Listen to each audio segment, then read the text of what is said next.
Alright, ladies and gentlemen, boys and girls, path seekers of all ages, today we're going to look at the Meus Racing 3-section CVD isokinetic axles, and I have the alloy housings. I have some things that are not great that I want to say about these axles, and I really feel bad about doing that just sitting on a bench, so I'm going to try and do sort of a one take. I'm going to give you my opinions and the problems, which are not my opinions. There are some objective problems with these axles while I drive. And open the box.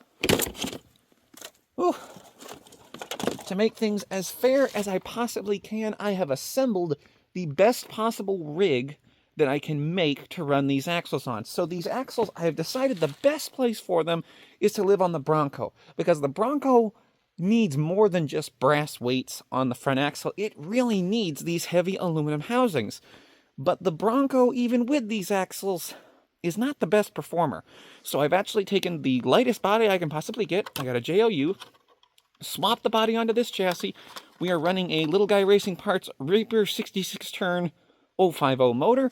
I have my brother's Proline Trencher tires sitting on the stock rims, but there are no foams and they are vented, so they are grippy as all get out.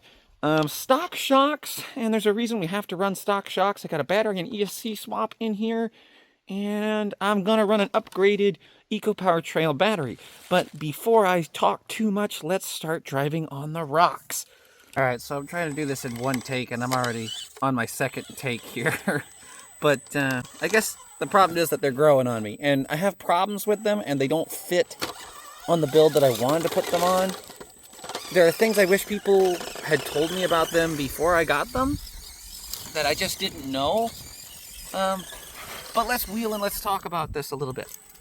So the Meus Racing axles, these ones are aluminum housings, and they are very, very heavy. I'm not sure what the specs are. I'm sure you can look up the specs when you are shopping for them. Or there's the nylon versions. Even the nylon versions will have brass knuckles up front, which is going to help you with your front weight bias. There we go. And I have tried these axles on 3 different rigs trying to find the right fit for them. I feel like the best fit is for the Bronco, not because that performs the best, but because it's the most performance I can get out of the Bronco for the time being, because the Bronco's body is just so heavy. In fact, I don't think the Bronco could do what I'm doing right here, because I've got, multiple rigs assembled into this thing.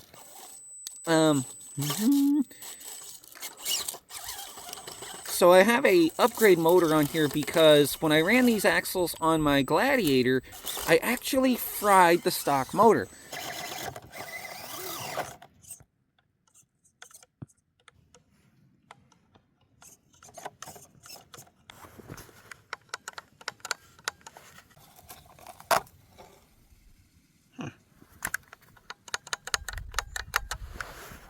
Now, when I ran them on this for the first time, under this body on it was a different chassis entirely. You'll notice there's a Bronco bumper on here because this is actually the Bronco's chassis with just the Jeep body sitting on top, because the Jeep body is lighter. When I ran this on the JOU, I didn't notice really that it was overheating the motor. But when I put the underdrive gears in, which I had a quality control issue on the drive shafts, they were different sizes, and it wouldn't go into the underdrive gears. I actually had to file them. I actually measured them to make sure, and even the one that I filed is still slightly larger than the other one. So that was, ooh, can I say that? Come on. There it is. So that was kind of an issue there. And also, you'll notice I have black lug nuts. It comes with silver lug nuts, but the silver lug nuts were the wrong size. They were all a little bit small, and one of them was actually so undersized it just wouldn't rotate under the tool. So I'm running stock lug nuts, and I chickened out. I have an upgrade motor because they're so heavy, but I also don't have the underdrive gears. I don't think you can run underdrive gears with a stock motor because it just made it start overheating. But even the weight of these axles and the weight of the Bronco wasn't enough to make the stock motor overheat. So I guess there is that. I guess my main problem with these axles, let's talk about the good stuff. They add weight down low. They add extra weight up front, so your weight bias is towards the front. They provide you with a aftermarket steering linkage, which is slightly better than the stock one. You're going to have to use theirs because the axles are wider. And there's another benefit there. You see how far the wheels are sticking out from the side of the Jeep? They are 5 millimeters wider than the stock axles on the SCX24. So they're going to provide you with weight, width, steering angle. All of these things are going to help you be more planted and have more control on the rocks. Having all that steering angle, let's see if I can capitalize on some of this for this obstacle. Being able to turn with all that steering angle is going to let you maneuver your truck to get around obstacles that you probably wouldn't before. Come on. May not be able to do this.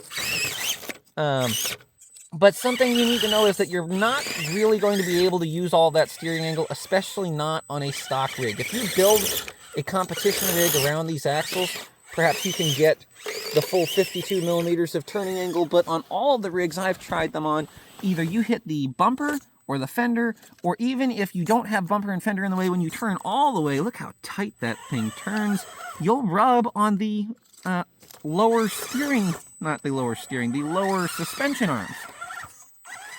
All right? So you get more steering for sure, but you don't get, oh dear, you don't get all of the steering that the box is claiming. Another big problem with the steering linkage is really a pain to assemble because you have to thread on these plastic rod ends on the metal rods and the, come on, there we go, and you're literally creating threads in the plastic when you do this. Here I'm using that steering angle to maneuver myself. And it's really difficult, and even the way it is, I think my wheels are slightly turned out because I don't have them in enough. And even with them assembled properly, the ball joints in the plastic rod ends are really stiff, and the steering linkage is stiff, which is going to be, sapping power out of your servo the whole time. Come on now. There we go. I'm trying to drive with one hand with gloves on because it's so cold out here. What am I doing? Let me drive for a second so I don't make these look too bad.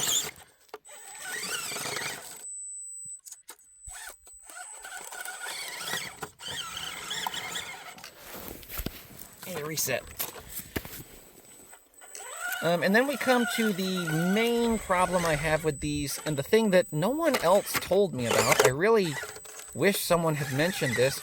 Everyone brags about the adjustable servo mount that it comes with, and it does come with its own servo mount, and the servo mount is adjustable, which is good because, see, I can't adjust the servo on these little guy racing parts axles, so I just can't have a bumper on right now. I'm going to have to make my own bumper mounts, which isn't a big deal. I already had homemade bumper mounts on there. Come on.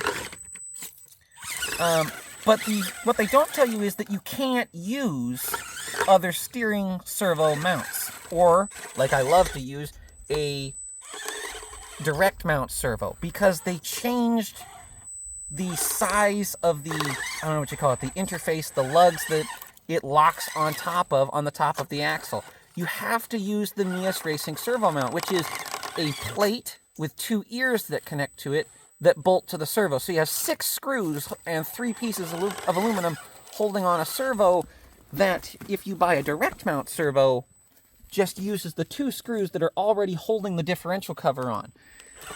This is kind of a problem. I actually watched a video of a comp last night, and in the middle of the competition, the guy had Meus Racing axles, the servo mount came apart, and his servo started flopping back and forth, and he had to manhandle it without steering through, come on, through the last 3 gates. I made it up this earlier.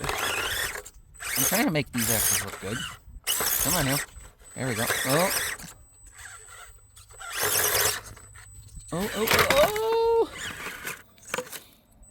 So I had an Eco Power servo, and that was what I fully intended to use on these axles, but I couldn't. So I just went ahead and bought the best servo money could buy. I thought I just want to get the best. These axles are supposed to be the best. Everyone says they're so great. I just want to get the best servo I can. So I went and bought a Reefs 99. And what I didn't realize, again, wish I had known this, man, we have got a rock wedged in between our steering linkages. That's interesting. Went and bought a Reefs 99, put it on there, and the Reefs 99 in this servo mount really hangs up on the stock frame. So if your truck is stock, you can't use the underdrive gears for the rear. You can't use all of the steering angle, and you really can't have a lot of suspension travel. I found that on rigs with stock suspension in the stock positions, it's not that bad, the servo hitting the frame, because it has ears. I mean, the greatest fix for this ever is to just use a mountless servo, and it will give you all the room for articulation you need. But you can't use a mountless servo on these. You have to use old-fashioned, I'm going to call it, style mounts. Let me see if I can do this. There we go. You have to use old-fashioned style mounts, and all these extra pieces that can fall apart, there's just a better way to do it. I wish they hadn't made it proprietary, but it still works. Woo-hoo-hoo. Now, I'm not saying the axles are necessarily bad. I'm saying they could be better. And I'm saying there are axles that can do things better. In fact, if you didn't know, you could take your stock axles and install better angle CVD joints in the front axles by just changing your drive shafts. Or the axle shafts, that's what it is, the axle shafts. Let's see if we can make this one now. Yeah, there we go. And we'll save it with the good steering angle. So because I bought these to put on the Gladiator and it just wasn't working out because the flex wasn't right, and also because I killed my motor, just kind of left a bad taste in my mouth, I have put these on the Bronco because you don't actually need the extra weight. I don't feel like the aluminum is actually making me any more planted, because those axles that I have on the Gladiator now are nylon, and it's every bit as planted as this. But the Bronco really needs that extra weight. Come on. The Bronco really needs that extra weight because it has a hard body and you're trying to counterbalance it all. So, I mean, they crawl great. I mean, as I'm talking and filming and driving with one hand, there we go, more steering. I'm able to conquer some crazy lines out here. Ooh, but I just would like it to be known that if you're on a budget, these are probably not going to be the greatest choice for you, because you're not going to be able to stretch them to the max. I had to take a bunch of parts off of different trucks to make this work. If you had an upgraded chassis system and not a stock frame, you could get something that would let you work around those servos that they force you to use. But at that point, you could have kept the stock frame and used different axles that are probably going to be better when you upgrade further in the future. And if you're on a budget, not only are these kind of pricey, for the same price, you could really go with some brass weights and some wheels and tires, which the tires make more of a difference than anything. Even on this rig, the tires, I borrowed my brother's tires, like I said, and they're making a phenomenal difference. See, there's that front steering linkage fitting. And when you go to a servo that, oh, I think I may have messed up. That was me, guys. Oh, let's see if we can pull out of this with that steering angle. Turn it down, turn it up. Oh my goodness, it's gonna pull out.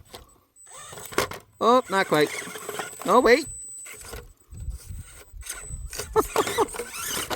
Oh my goodness, it's gonna do it. So never let it be said that they're incapable. However, there are some frustrating build limitations built into them with the servo and things like that. I hope this makes sense. I hope I'm helping you make an informed decision. Oh, I turned too far.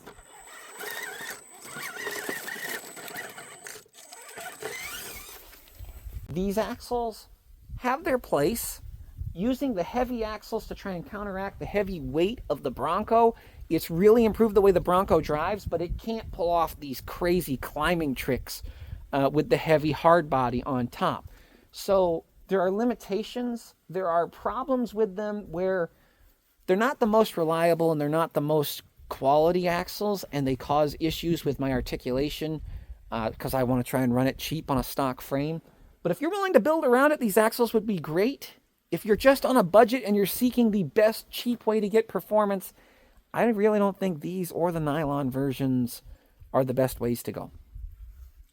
If you love these, I don't hate you. That's not what I'm saying. I'm just trying to warn people of the things that I wish I had known before I purchased these axles. I do like them. I mean, I'm loving driving this. I ran the battery out on the Jeep already, just cruising around on these obstacles, and it can do some crazy stuff. It can't quite do what I can do with different upgrade axles, though, on the Gladiator. So guys, you should try and stick around, because next week I'm thinking we're going to have a video on how to properly plan and budget for your upgrades, and I'm also building a real cheap TJ, and there's lots more coming that you're going to want to be here for, and I'm not going to tell you how to do it. You have to figure it out for yourself. There's a way on YouTube to be able to get notified when things are going to happen on this channel, and I believe you're smart enough to figure it out. Until next time, stick to the old paths.